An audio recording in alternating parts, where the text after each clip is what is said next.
When a wreck occurs, truck companies have what's called rapid response teams. They will literally have a team of experts on the scene before the scene is even cleared by the police. Their rapid response, they are gathering evidence, data, talking to witnesses. So if you don't hire the right kind of lawyer that knows that lawyer may not know that it's paramount to get to the scene immediately. You have to fight fire with fire. They're gathering evidence, unfortunately altering evidence, unfortunately disposing of evidence, not always, but it occurs. You need a lawyer that understands how they do business, how they investigate, how they deal with evidence.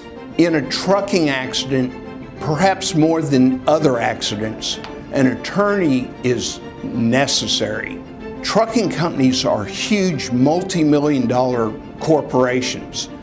They have full-time staff. Many of them have full-time lawyers in-house to work on accidents. They're working on them immediately, but not for your benefit. They're working on it to lessen the damages they have to pay.